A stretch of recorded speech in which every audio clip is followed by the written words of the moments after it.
வணக்கம். எஸ்ஐஆர் என்பது இந்தியா முழுக்க மிகப்பெரிய பேச்சு பொருளாக மாறியிருக்கக்கூடிய சூழ்நிலையில் மேற்கு வங்கத்தில் எஸ்ஐஆர் பணிகள் மேற்கொள்ளப்பட்ட போது அதில் பல்வேறு முறைகேடுகள் நடைபெற்றதாக அந்த மாநிலத்துடைய முதலமைச்சர் மம்தா பானர்ஜி குற்றம் சாட்டியிருந்தார். இந்த நிலையில்தான் இந்த வழக்கு இன்று உச்சநீதிமன்றத்தில் விசாரணைக்கு வருகிறது. இதில் மிக முக்கியமாக பார்க்கப்பட வேண்டியது என்னவென்றால், இந்த வழக்கு விசாரணையில் மேற்கு வங்க முதலமைச்சரே வாதாட ஆஜராக இருக்கிறார் என்பதுதான் மிக முக்கியமான விடயமாக பார்க்கப்படுகிறது. ஒரு முதலமைச்சரே வாதாட இருக்கிறார் என்பதால் இது இந்தியா முழுக்க கவனத்தை ஈர்த்திருக்கக்கூடிய ஒன்றாக மாறி இருக்கின்றது. அதாவது மேற்கு வங்கத்தில் நடைபெற்ற எஸ்ஐஆர் பணிகள், ஸ்பெஷல் இன்டென்சிவ் ரிவிஷன், சிறப்பு தீவிர வாக்காளர் பட்டியல் பணிக்கு எதிராக அந்த மாநில முதலமைச்சர் மம்தா பானர்ஜி தாக்கல் செய்த மனு மீது உச்சநீதிமன்றத்தில் இன்று விசாரணை நடைபெறுகிறது. அப்போது மம்தா பானர்ஜியை நீதிபதிகள் முன்பாக தன்னுடைய தரப்பு வாதங்களை முன்வைக்க இருக்கின்றார் என்பது மிகப்பெரிய கவனத்தை ஈர்க்கக்கூடிய ஒரு விடயமாக இந்தியா முழுக்க மாறியிருக்கிறது. அதாவது மிக முக்கியமான விடயம் என்னவென்றால், மேற்கு வங்கத்தில் எஸ்ஐஆர் நடவடிக்கையின் கீழ் வரைவு வாக்காளர் பட்டியலில் கிட்டத்தட்ட 58 லட்சம் வாக்காளருடைய பெயர்கள் நீக்கப்பட்டது.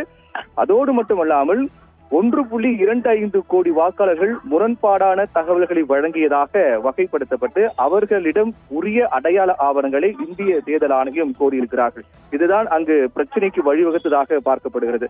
இந்த நிலையில்தான் எஸ்ஐஆருக்கு எதிராக ஆளக்கூடிய திரிணாமுல் காங்கிரஸ் உள்ளிட்ட பல்வேறு தரப்பினர் தாக்கல் செய்த மனுக்கள் மீது கடந்த ஜனவரி 19ஆம் தேதி என்று உச்சநீதிமன்றம் விசாரணை நடத்தினார்கள். அப்போது முரண்பாடான தகவல்களை வழங்கியதாக வகைப்படுத்தப்பட்ட வாக்காளருடைய பெயர்களை அனைத்து கிராமங்கள் மற்றும் பஞ்சாயத்து அலுவலகங்களில் காட்சிப்படுத்த வேண்டும் என்றும் அவர்களுடைய ஆவணங்கள் சமர்ப்பிப்பதற்கான ஏற்பாடுகளையும் அந்த அலுவலகத்தில் மேற்கொள்ள வேண்டும் என தேர்தல் ஆணையத்துக்கு உச்சநீதிமன்றம் கடந்த முறை உத்தரவிட்டது. இதற்கிடையேதான் எஸ்ஐஆருக்கு எதிராக பல முறை தேர்தல் ஆணையத்துக்கு மம்தா பானர்ஜி கடிதம் எழுதினார்.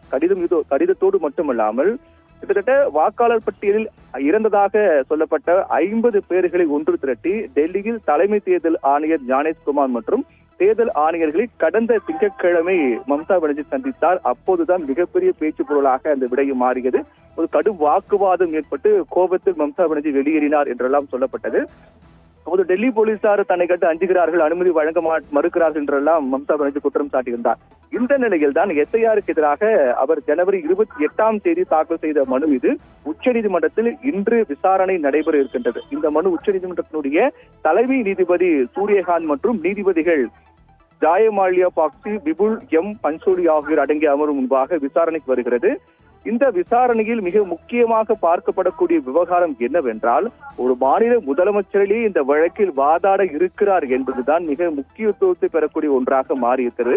அவர் தன்னுடைய தரப்பு வாதங்களை முன்வைக்கிறார். ஒரு முதலமைச்சராக இருக்கக்கூடிய மம்தா பானர்ஜி இந்த வழக்கில் நேரடியாக ஆஜராகி வாதாட இருப்பது என்பது கூடுதல் முக்கியத்துவத்தின் கவனத்தில் ஈர்க்கக்கூடிய ஒரு விவகாரமாக எஸ்ஐஆர் விவகாரம் என்பது மாறி இருக்கிறது.